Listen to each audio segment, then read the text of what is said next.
అందరికీ నమస్తే సార్. ఆంధ్రప్రదేశ్ ప్రభుత్వం ఎంతో ప్రతిష్టాత్మకంగా డిసెంబర్ 5వ తారీఖున అన్ని యాజమాన్య ప్రభుత్వ పాఠశాలలను, జూనియర్ కళాశాలను నిర్వహించబోతున్న మినిట్ టు మినిట్ ప్రోగ్రాం యొక్క విశ్లేషణను, ప్రాధాన్యతను ఈ వాయిస్ మెసేజ్ ద్వారా వినవలసిందిగా ప్రతి ఒక్కరికి విజ్ఞప్తి చేస్తున్నాం సార్. Thank you. ఒక ప్రభుత్వ పాఠశాలలో పేరెంట్ టీచర్ మీటింగ్ అంటే మనకు సాధారణంగా ఏం గుర్తొస్తుంది? బహుశా స్టూడెంట్స్ మార్కులు, వాళ్ల ప్రవర్తన గురించి చర్చలు, అప్పుడప్పుడు కొన్ని ఫిర్యాదులు. కానీ మన దగ్గరున్న ఈ పత్రం చూస్తే ఆ అభిప్రాయం మొత్తం మారిపోతోంది. నిజం చెప్పాలంటే ఇది మొదటిసారి చూసినప్పుడు ఇదేంటి, స్కూల్ మీటింగా లేక ఏదైనా పెద్ద కార్పొరేట్ ఈవెంటా అనిపించింది. నిమిషానికి అంత పక్కాగా ప్లాన్ చేశారు. ఇది ప్రభుత్వ ఎయిడెడ్ పాఠశాలల కోసమన్నమాట.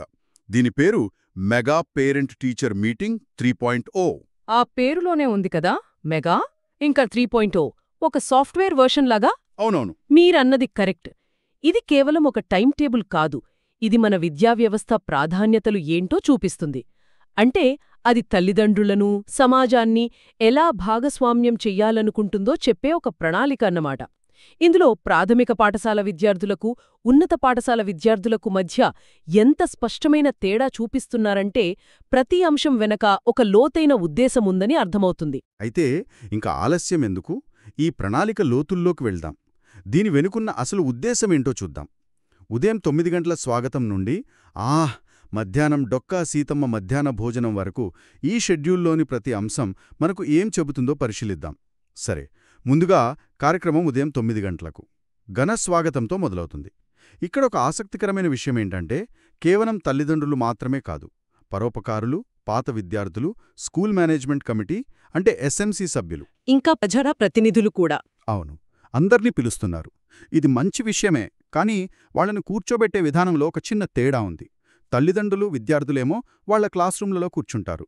మిగతా ముఖ్య అతిథులందరూ హెడ్ మాస్టర్ గదిలో కూర్చుంటారు. ఇది దేనిని సూచిస్తుంది? ఇది చాలా మంచి పాయింట్ అండి. దీన్ని మనం 2 విధాలుగా చూడొచ్చు. ఒకవైపు పాఠశాలను ఒక సామాజిక కేంద్రంగా మార్చే ప్రయత్నమిది. అంటే విద్య అనేది కేవలం తరగతి గదికి, విద్యార్థికి, టీచర్కి సంబంధించింది కాదు, అది మొత్తం సమాజం బాధ్యత అని చెప్పడమన్నమాట. నిజమే. అందర్నీ ఆహ్వానించడం ద్వారా స్కూల్ డెవలప్మెంట్లో సమాజ భాగస్వామ్యాన్ని కోరుకుంటున్నారు.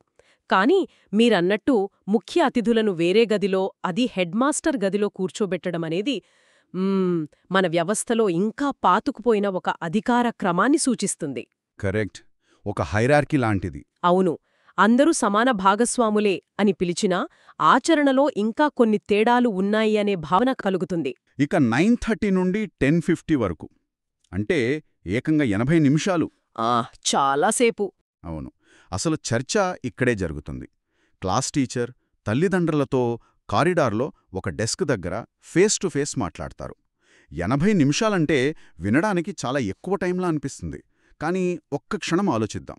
ఒక క్లాస్లో సగటున 30 మంది పిల్లలుంటే ఒక్కో పేరెంట్కి దొరికేది 3 నిమిషాలలోపే. అంతే కదా. ఈ సమయంలో నిజంగా లోతైన చర్చ సాధ్యమేనా, లేక ఇది కేవలం ఒక ఫార్మాలిటీగా మిగిలిపోతుందా? మీరు చాలా ప్రాక్టికల్ ప్రశ్న అడిగారు. 3 నిమిషాల్లో ఒక విద్యార్థి భవిష్యత్తు గురించి మాట్లాడటం అసాధ్యం. అయితే ఈ వ్యవస్థ లక్ష్యం కూడా అది కాకపోవచ్చు. ఇక్కడ ఉద్దేశమేంటంటే ప్రతి తల్లిదండ్రికి టీచర్తో మాట్లాడే అవకాశం కల్పించడం. ఆ కొద్ది సమయంలో వాళ్ల చేతుల్లో ఉన్న హోలిస్టిక్ ప్రోగ్రెస్ కార్డ్ అంటే HPC, ఇంకా అసెస్మెంట్ బుక్లెట్ ఆధారంగా మాట్లాడతారు. అంటే చర్చ గాలిలో కాకుండా డేటా ఆధారంగా ఉంటుంది. అవును, ఇక్కడే ప్రాథమిక, ఉన్నత పాఠశాలల మధ్య చర్చించే విషయాలలో స్పష్టమైన తేడా కనిపిస్తోంది. ప్రాథమిక పాఠశాల స్థాయిలో అయితే HPC, అసెస్మెంట్ బుక్లెట్తో పాటు విద్యార్థి యొక్క FLN స్థాయి, ఇంకా నిపుణ్ లక్ష్యాల గురించి చర్చిస్తారు. FLN, నిపుణ్, ఈ పదాలు ఈ మధ్య చాలా ఎక్కువగా వింటున్నాం. అసలు సింపుల్గా వీటి అర్థమేంటి? FLN అంటే ఫౌండేషనల్ లిటరసీ అండ్ న్యూమరసీ. అంటే ఒక భవనానికి పునాది ఎంత ముఖ్యమో ఒక విద్యార్థికి చదవడం, రాయడం, చిన్న చిన్న లెక్కలు చేయడం అంత ముఖ్యం. ఓకే. ఆ పునాది సరిగ్గా లేకపోతే పైన ఎన్ని అంతస్తులు కట్టినా నిలవవు కదా. నిజమే. జాతీయ విద్యా విధానం ప్రకారం ప్రతి విద్యార్థి 3వ తరగతి పూర్తి చేసేసరికి ఈ పునాదిని బలంగా నిర్మించాలనేదే నిపుణ్ భారత్ మిషన్ లక్ష్యం. అందుకే ప్రాథమిక స్థాయిలో దీనిపై అంత ఫోకస్ అన్నమాట.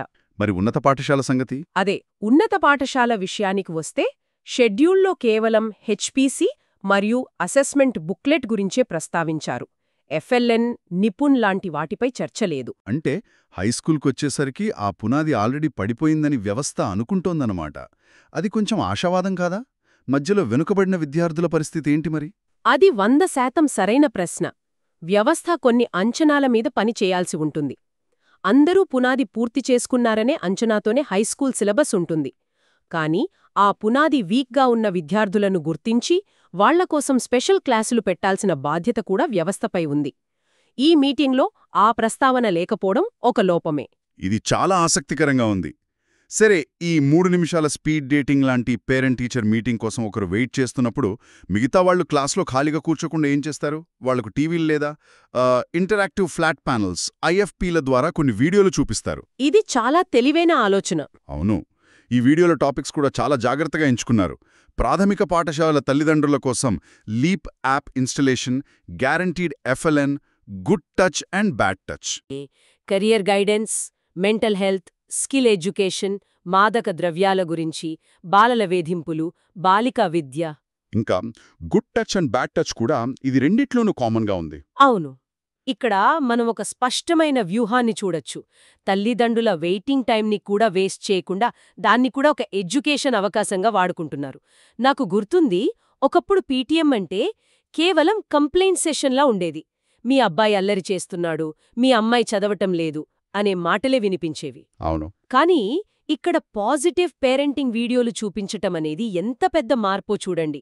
సమస్య విద్యార్థిలో కాదు, మన పెంపకంలో కూడా ఉండొచ్చని అవగాహన కల్పిస్తున్నారు. నిజమే, ఆ వీడియో అంశాలలో కూడా ఒక పరిణామ క్రమం కనిపిస్తోంది. ప్రాథమిక స్థాయిలో పిల్లల సేఫ్టీ, తల్లిదండ్రుల పాత్ర, బేసిక్ స్కిల్స్ మీద దృష్టి పెడితే, ఉన్నత పాఠశాల స్థాయికొచ్చేసరికి వాళ్ల భవిష్యత్తు, వాళ్లు ఎదుర్కొనే సామాజిక సవాళ్లు, మెంటల్ హెల్త్ వంటి పెద్ద అంశాలపై దృష్టి సారిస్తున్నారు. ఇక ఈ ముఖాముఖి చర్చలు, వీడియో సెషన్లు పూర్తయ్యాక 10:50కి తల్లిదండ్రులు కేవలం 10 నిమిషాల పాటు ఒక ఎగ్జిబిషన్ చూస్తారు. ఇక్కడ కూడా 2 విభాగాల మధ్య తేడా చాలా స్పష్టంగా ఉంది. ప్రాథమిక పాఠశాలలో అయితే టీఎల్ఎం అంటే teaching learning material, sports materials, library పుస్తకాలు, జాదూయి పిటారా కిట్, ఎఫ్ఎల్ఎన్ కిట్లు ప్రదర్శనకుంచుతారు. ఈ లిస్ట్లో జాదూయి పిటారా అనేది చాలా ఇంట్రెస్టింగ్ పదం. అవును, మాయాపెట్టే అని అర్థం కదా. అవును, ఇది నూతన జాతీయ విద్యా ప్రణాళికలో 3 నుండి 8 సంవత్సరాల పిల్లల కోసం ఆటల ద్వారా నేర్చుకోవడానికి డిజైన్ చేసిన ఒక కిట్ అన్నమాట. దానినిక్కడ ప్రదర్శనకు పెట్టడమంటే జాతీయ స్థాయిలో తీసుకుంటున్న నిర్ణయాలను గ్రౌండ్ లెవెల్లో ఎలా అమలు చేస్తున్నారో తల్లిదండ్రులకు డైరెక్ట్గా చూపిస్తున్నారు. మాయాపెట్టే వినడానికి చాలా బాగుంది. అసలు అందులో ఏముంటుంది? అందులో పజిల్స్, బొమ్మలు, ఫ్లాష్ కార్డులు, కథల పుస్తకాలు, వర్క్షీట్లు, ఇలా పిల్లలను ఆకట్టుకునే, వాళ్ళను ఆలోచింపజేసే చాలా వస్తువులుంటాయి. అంటే చదువును ఒక బరువుగా కాకుండా ఒక ఆటగా మార్చే సాధనమది. అద్భుతం. మరి ఉన్నత పాఠశాలలో ఎగ్జిబిషన్ ఎలా ఉంది? అక్కడ స్పోర్ట్స్ కిట్స్, లైబ్రరీ పుస్తకాలతో పాటు ఏటీఎల్ ల్యాబ్స్ అంటే అటల్ టింకరింగ్ ల్యాబ్స్ లేదా స్టెమ్ ల్యాబ్స్, ఇంకా విద్యార్థులు తయారు చేసిన సైన్స్ ప్రాజెక్టులు, ఆర్ట్ అండ్ క్రాఫ్ట్ వస్తువులు ప్రదర్శిస్తారు. ఓ, సైన్స్ ప్రాజెక్ట్స్ కూడానా? అవును, ఇది చాలా ముఖ్యమైన విషయం. ఉన్నత పాఠశాలలో ఏటీఎల్ఎస్టీఎం ల్యాబ్స్ ప్రదర్శన విద్యార్థులలో రీసెర్చ్ మైండ్సెట్, క్రియేటివిటీని పెంపొందించడంపై పెరుగుతున్న దృష్టిని సూచిస్తుంది. అంటే ప్రాథమిక స్థాయిలో చేయడం ద్వారా నేర్చుకోవడం, అయితే ఉన్నత పాఠశాలలో సృష్టించడం ద్వారా నేర్చుకోవడం అనే స్థాయికి తీసుకెళ్తున్నారని మనం అర్థం చేసుకోవచ్చు. ఇక 11:10 నుండి దాదాపు 80 నిమిషాల పాటు మెయిన్ స్టేజ్ మీద ప్రోగ్రామ్స్. ఇది ఒక రకంగా ఈ మీటింగ్కి హార్ట్ లాంటిది. మా తెలుగు తల్లికి ప్రార్థనతో మొదలై head master school academic progress మీద ఒక రిపోర్ట్ ఇస్తారు. ఆ తర్వాత స్టూడెంట్స్ పర్ఫార్మెన్సెస్ ఉంటాయి. ఇక్కడ కూడా తేడా గమనించాలి. ప్రాథమిక విద్యార్థులు పద్యాలు, శతక పద్యాలు లేదా కథలు చెబుతారు. కానీ ఉన్నత పాఠశాల విద్యార్థులకు ఇచ్చిన టాస్క్ కొంచెం డిఫరెంట్గా, ఇంకాస్త లోతుగా ఉంది.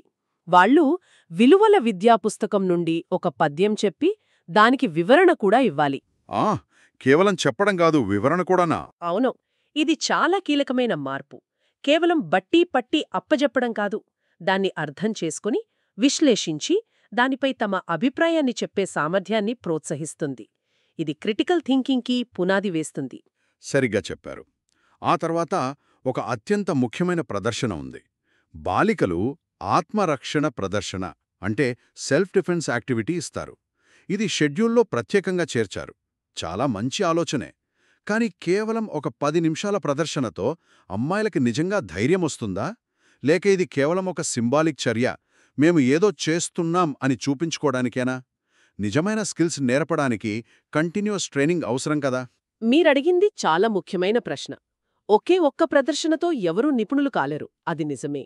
కానీ దీని విలువ కేవలం ఆ ప్రదర్శనలో లేదు, దాని వెనుక ఉన్న సందేశంలో ఉంది. అంటే వందలాది మంది తల్లిదండ్రుల ముందు ఆడపిల్లలు ఆత్మరక్షణ ప్రదర్శన ఇవ్వడమనేది 3 విషయాలు చెబుతుంది. 1. పాఠశాల బాలికల భద్రతకు ప్రాధాన్యత ఇస్తోందని. 2. ఆడపిల్లలు బలహీనులు కారని, వాళ్లను వాళ్లు రక్షించుకోగలరని సమాజానికి ఒక గట్టి సందేశం పంపుతుంది. నిజమే. 3. ఇది తల్లిదండ్రులకు ధైర్యాన్నిస్తోంది, అలాగే ఇంట్లో కూడా ఈ టాపిక్ మీద చర్చను ప్రోత్సహిస్తోంది. అంటే ఇదొక సంభాషణకు నాంది పలుకుతుందన్నమాట. మీరు చెప్పిన కోణం ఆసక్తికరంగా ఉంది. ఆ తరువాత ఒక టీచర్ ఎస్ఎస్సి పరీక్షల కోసం 100 రోజుల ప్రణాళిక గురించి మాట్లాడతారు. ఇది ఉన్నత పాఠశాలలో మాత్రమే ఉంది. అవును, ఈ 100 రోజుల ప్రణాళిక అనేది తల్లిదండ్రులకు ఒకవైపు భరోసా ఇస్తోంది, కాని మరోవైపు ఇది మన విద్యావ్యవస్థ పరీక్షల చుట్టూ ఎంతగా కేంద్రీకృతమై ఉందో కూడా చూపిస్తోంది. 10వ తరగతి ఒత్తిడి కూడా ఈ ప్రాసెస్లో పార్ట్ చేస్తున్నారు. కానీ ఇది క్రియేటివిటీ, క్రిటికల్ థింకింగ్ కంటే కేవలం మార్కుల సాధనే లక్ష్యంగా మారిపోతోందనే విమర్శకు బలం చేకూరుస్తుంది. ఆ ఒత్తిడిని ఇది చూపిస్తుంది. కార్యక్రమం చివర్లో ముఖ్య అతిథి సందేశం, తర్వాత కేవలం ఉన్నత పాఠశాలలో మాత్రమే స్టూడెంట్స్కి క్వశ్చన్ అండ్ ఆన్సర్ సెషన్, చివరగా వందన సమర్పణ.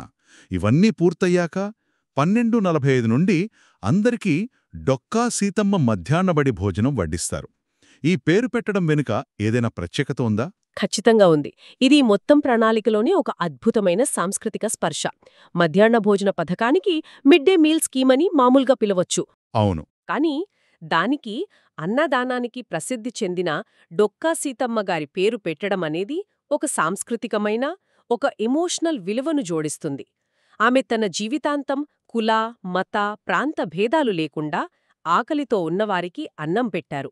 ఆమె పేరును ఈ పథకానికి జోడించడం ద్వారా ఇది కేవలం ఒక ప్రభుత్వ పథకంలా కాకుండా ఒక సేవ, ఒక గౌరవ భావనతో కూడినదిగా మారుతుంది.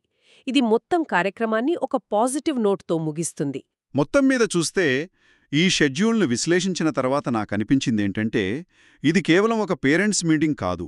ఇది విద్యావ్యవస్థ తన లక్ష్యాలను, తన ప్రాధాన్యతలను తల్లిదండ్రులకు, సమాజానికి వివరించే ఒక పెద్ద వేదిక, ఒక షోకేస్ లాంటిది. నిజమే. ప్రాథమిక స్థాయిలో పునాదులు బలంగా వేయడం, ఉన్నత స్థాయిలో భవిష్యత్తుకు అవసరమైన నైపుణ్యాలు, సామాజిక బాధ్యత, వ్యక్తిగత భద్రత, ఇలా ప్రతీదీ చాలా ప్లాన్డ్గా ఉంది. అవును, ప్రభుత్వం పైన తీసుకునే నిర్ణయాలు, ఆ పాలసీలు గ్రౌండ్ లెవెల్లో స్కూళ్లలో నిజంగా ఎలా అమలవుతున్నాయో ఈ పేపర్ మనకు అద్దం పడుతుంది. జాతీయ విద్యా విధానంలోని FLN, జాదుయీ పిటారా వంటి అంశాల నుండి సమాజ అవసరాలైన బాలికల ఆత్మరక్షణ వరకు అన్నీ ఇందులో ఉన్నాయి. అంటే విద్య, జీవిత నైపుణ్యాలు, సాంస్కృతిక విలువలు, సామాజిక భాగస్వామ్యం, వీటన్నిటినీ మధ్య ఒక బ్యాలెన్స్ సాధించడానికి ప్రయత్నిస్తున్నట్టుంది. అవును, ఆ ప్రయత్నం స్పష్టంగా కనిపిస్తోంది. అయితే ఈ షెడ్యూల్ అంతా చూశాక నాకొకేసారి అద్భుతం అనిపించింది, అదే సమయంలో కొంచెం ఆందోళన కూడా కలిగింది. ఇంత పక్కాగా నిమిషం నిమిషానికి ప్లాన్ చేయడం అనేది వ్యవస్థ ఈ పనిని ఎంత సీరియస్గా తీసుకుందో చూపిస్తుంది.